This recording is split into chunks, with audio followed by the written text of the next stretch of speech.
Magandang araw po sa inyo, Captain. Huwag niyo na lang pong banggitin ang aking buong pangalan. Itago na lamang ninyo ako sa pangalang Ismael. Matagal ko nang dinadala ang pangyayarang ito sa dibdib ko.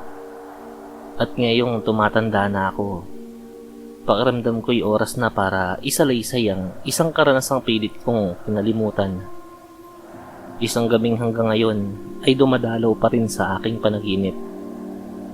Ang kwentong ito ay totoong nangyari sa amin dito sa Samar, taong 1997. Noong ako'y 22 taong gulang pa lamang. Noong mga panahong yun, tahimik ang aming baryo sa loob ng bayan ng Base. Napapaligiran kami ng makakapal na nyugan, palayan at kagubatang bihira lamang pasukin ng tao. Kapag gumagabi, tanging huni ng kuligdig at iyak ng mga tuko ang maririnig. Wala pang masyadong kuryente noon. Gasera at lampara ang ilaw. At sa ganoong katahimikan, ayon sa mga matatanda, mas nagiging aktibo ang mga nilalang na hindi dapat gising kapag may araw. Ako noon ay katuwang ng aking ama sa pagbabantay ng kopra. Tuwing gabi, nagroronda kami sa bodega na malapit sa gilid ng kagubatan. Maraming beses na kaming pinayuhan ng mga matatanda na huwag magbantay kapag Biyernes ng gabi, lalo na kapag kabilugan ng buwan, dahil yun daw ang gabi ng mga aswang. Ngunit dahil kailangan namin ng pera, binaliwala namin ang mga babala na yun. Isang gabi ng panahong yun, hindi ko malilimutan ang malamig na simoy ng hangin. Tahimik masyado. Walang tunog ng mga kuliglig. Walang huni ng mga palaka. Sabi ng ama ko, "Ismael, may kakaiba." Ngunit tinawanan ko lamang siya. Hindi ako noon naniniwala sa aswang. Para sa akin, mga kwento lang yun ng matatanda para manakot ng bata. Bandang 10:00 ng gabi, may naamoy akong mabaho. Amoy bulok na karne. Akala ko'y may patay na hayop lang sa paligid. Pero maya-maya, may narinig kaming tik, tik, tik. Parang galing sa bubong ng bodega. Nanlamig ang batok ko. Biglang humigpit ang hawak ng ama ko sa aking braso. "Huwag kang lilingon," sambit niya. "Kung ano man yan, huwag mong titignan." Ngunit dahil sa takot at kuryosidad, napatingala ako. "Captain, hindi ko alam kung paano ko ilalarawan ang aking nakita. Isang nilalang nakahugis ng tao, ngunit baluktot ang katawan. Nakadapa sa bubong. Mahaba ang dila. Pula ang mga mata. At tila hinihigop ang hangin sa kanyang paligid. Sa bawat ginagawa nitong huni, ay parang papalapit ito. Napansin kong namamaga at namimilog ang tiyan niya.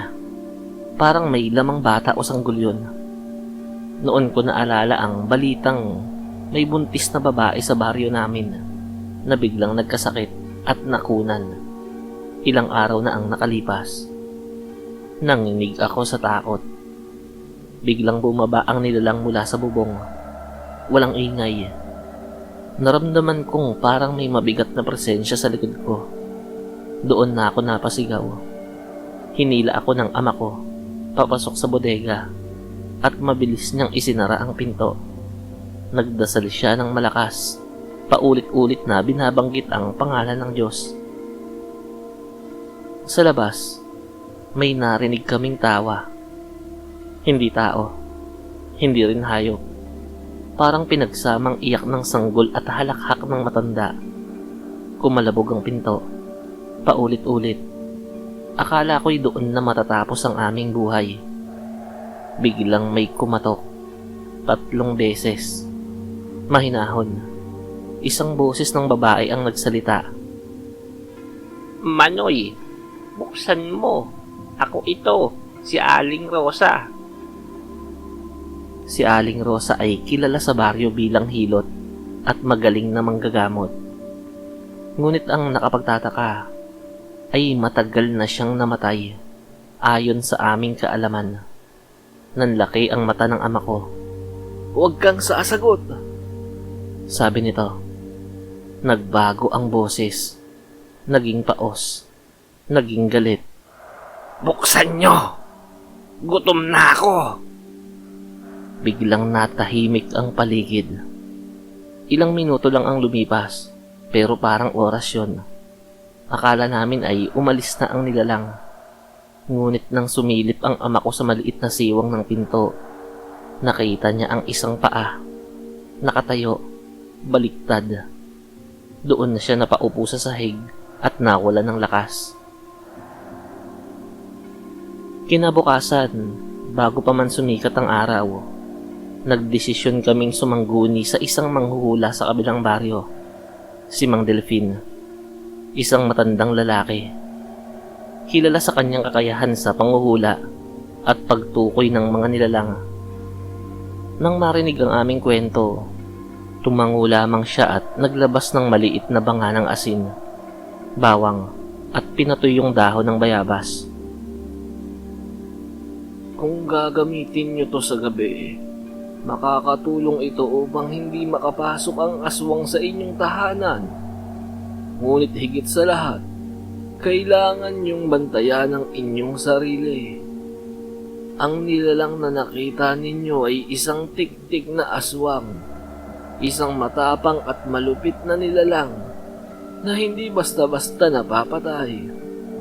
Ang tiyan niya, sa katunayan, ay may sanggol na susunod na magiging aswang sa angkan nila."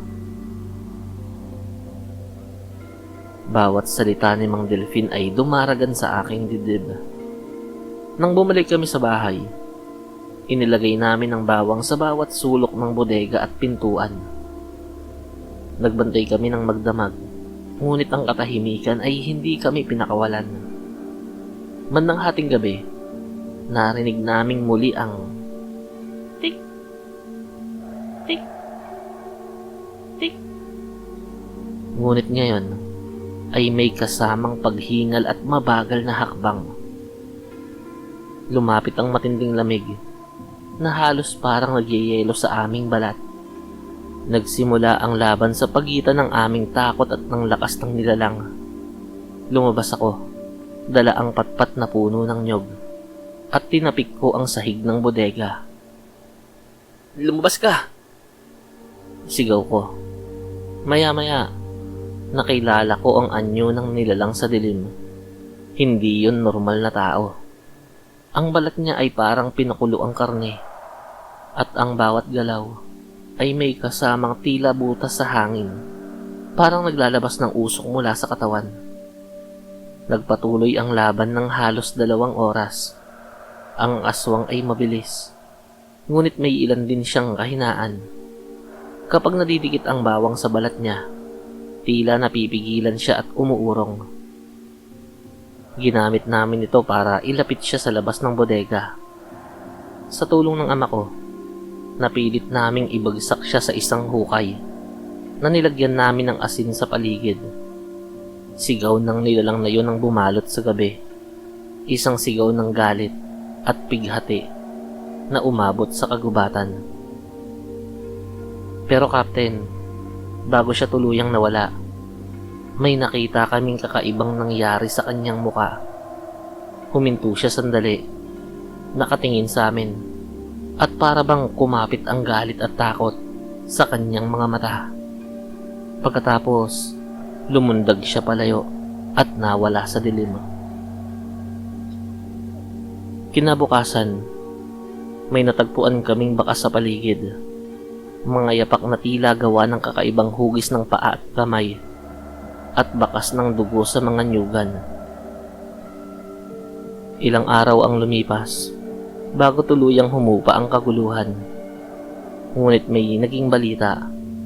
May batang babae sa kabilang baryo ang nawala, at sinabi ng matatanda na yun daw ay nagpunta malapit sa kagubatan, katulad ng nangyari sa amin. Simula noon, Captain, hindi na ako nagbabantay sa gabi, at tuwing naririnig ko ang tik, tik, tik, bumabalik ang lamig sa aking batok.